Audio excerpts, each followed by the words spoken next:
গণতন্ত্রে আলোচনা থাকবে, সমালোচনা থাকবে, গণতন্ত্রে ভিন্ন মত থাকবে, একে অপরকে আমরা কঠোর সমালোচনাও করব।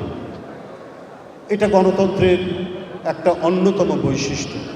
কিন্তু গণতন্ত্র এটা যেমন বৈশিষ্ট্য, কিন্তু রাষ্ট্রীয় গণতন্ত্র এবং সমাজে গণতন্ত্র শক্তিশালী হয় পারস্পরিক সহযোগিতার মধ্যে দিয়ে। তো সুতরাং আমাদের কণ্ঠের স্বাধীনতার পাশাপাশি, আমাদের সমস্ত কথা বলার স্বাধীনতা, রাজনীতি করার পাশাপাশি আমাদের পারস্পরিক সহযোগিতাও থাকবে। একটা বৃহত্তর আঙ্গিকে এটা থাকতেই হবে, তা না হলে রাষ্ট্র থাকবে না, সমাজ থাকবে না, আবার ফ্যাসিবাদের উত্থান হবে, আবার অনেক আহনাব, আবার অনেক আবু সাইদ, আবার অনেক মুগ্ধ আমাদের কাছ থেকে হয়তো ঝরে যাবে।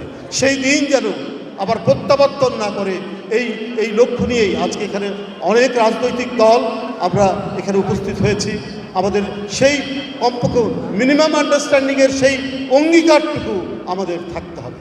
কারণ আমরা এই জুলাই আন্দোলনের মধ্যে দিয়ে এক একজনের ওই তরুণ মাসুম বাচ্চাদের যে আওয়াজ পেয়েছি, তাদের যে মানে ঐক্যবদ্ধভাবে আন্দোলন সফল করার তাদের যে আকুতি, তাদের যে প্রাণকে উৎসর্গ করার কি মহিমান্বিত রূপ আমরা সেদিন দেখেছি, সেটা আজও আমাদেরকে উদ্বুদ্ধ করে।